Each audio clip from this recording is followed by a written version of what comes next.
And we're going to go into a period of just abiding with. So just trying to kind of a kind of radical non-interference with our experience, allowing it to come into awareness and try not to interpret or rationalize or categorize, moralize.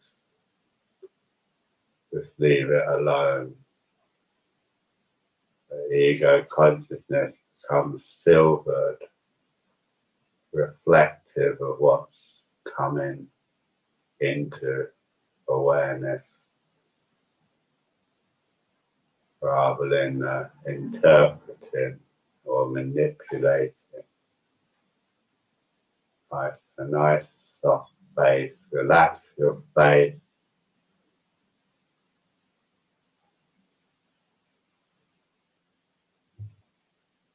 And have a sense of alignment between the head and the pelvis, the skull and the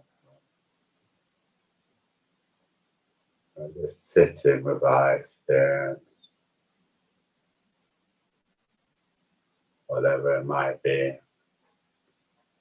might well be largely kind of energetic, largely kind of sensational,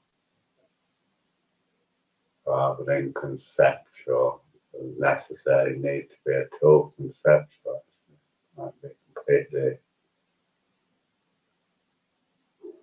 kind of energetic. But anyway, just see what's there.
relax the face a little.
So just as gently as possible, transition into your resting posture.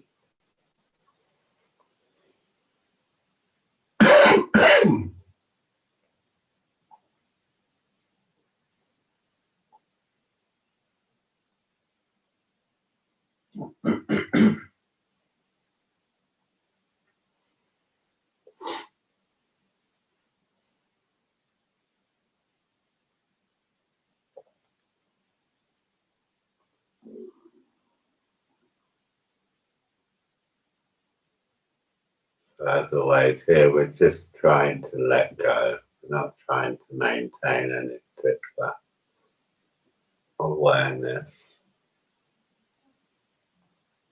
just relaxing.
Just laying still a little bit longer as you recollect yourself, remember yourself.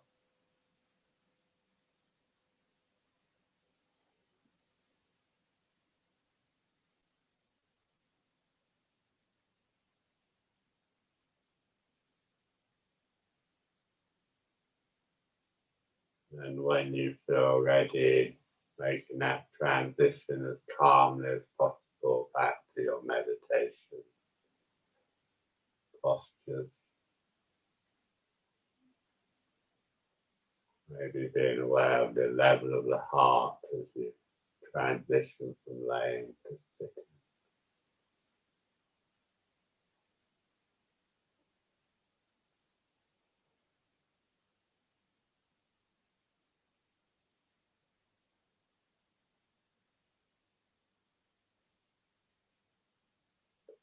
Settling into your posture, making your posture in relation to the world, the earth and the sky. So your very posture brings together what's above and what's below.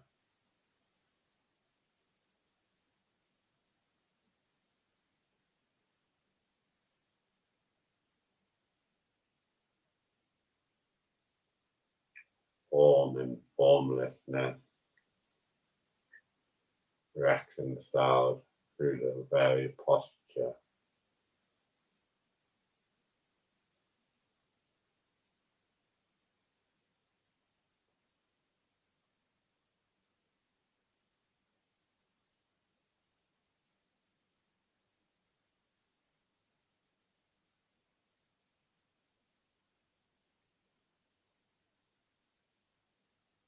And just settling into the energetics of your body. What does it feel like? Energetically.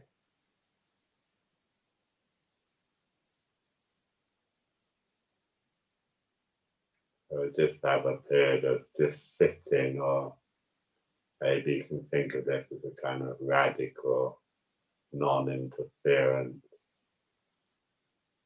just a simple abiding with your experience.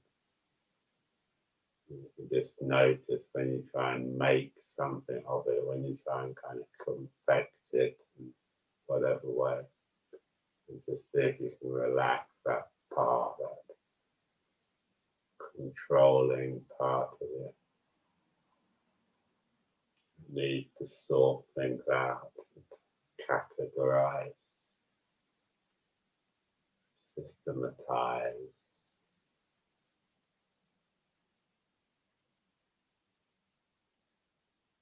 Or just sitting with, abiding with our experience on all its different levels, sensation, feeling, emotion, image, memory, thought. Just letting all of it just be and go, stabilizing through an awareness that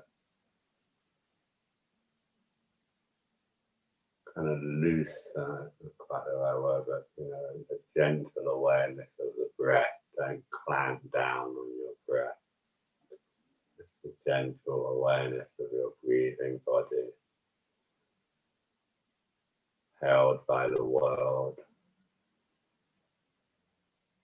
held in the vessel of the world, vessel of your body,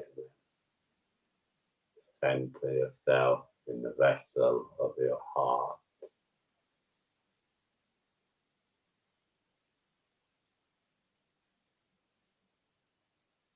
So just sitting.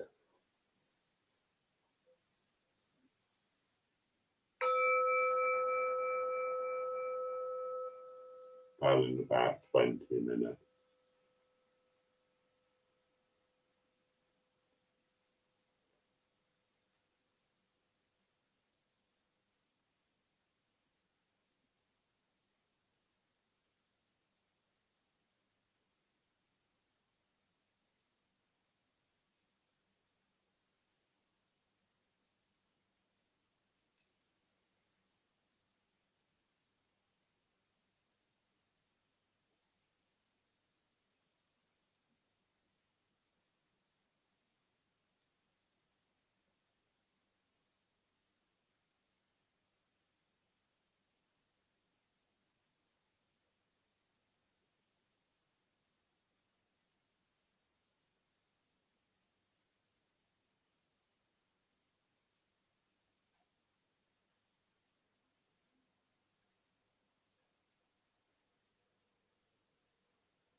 release the legs a bit more.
if we can just be a bit more present, fully present to your experience.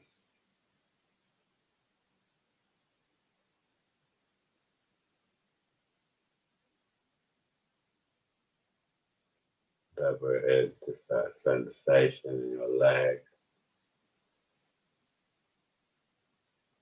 memory,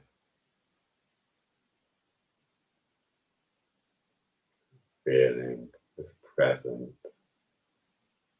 abiding,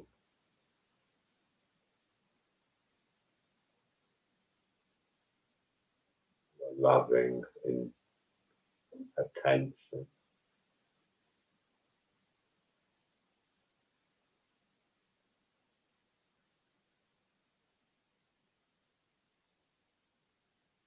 Not trying to fix anything or work anything out.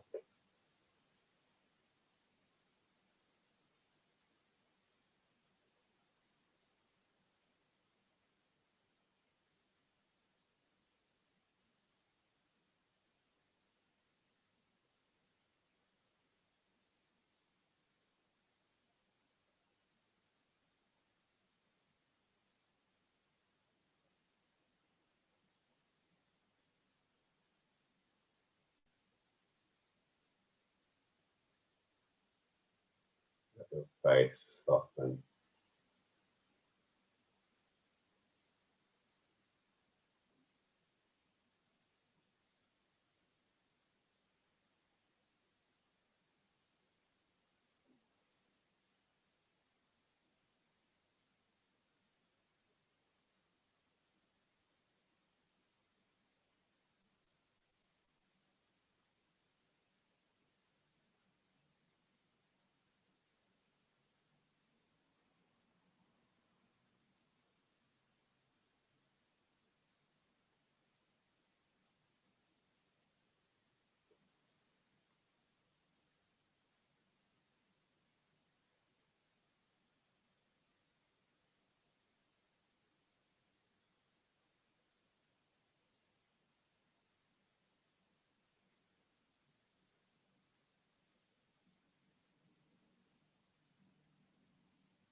let's have a sense of one another sitting.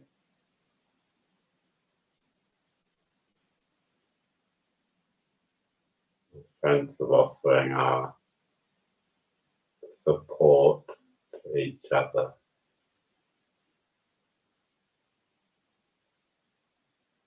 So both the active and the receptive, offering and receiving.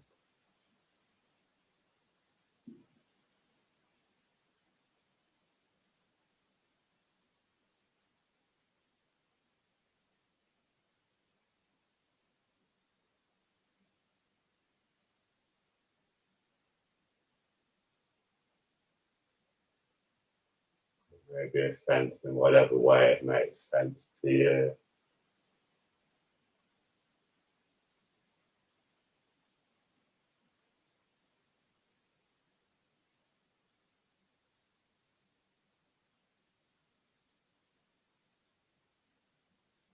Offering your practice to the world.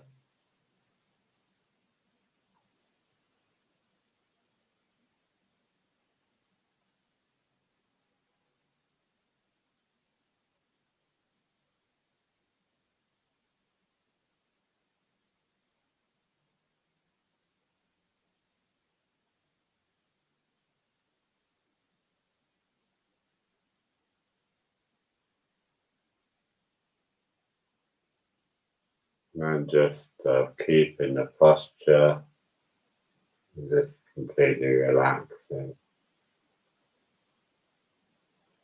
Any effort at all. Just seeing what you're left with when you stop doing anything.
Okay, we'll leave it there for this morning and hopefully see you later.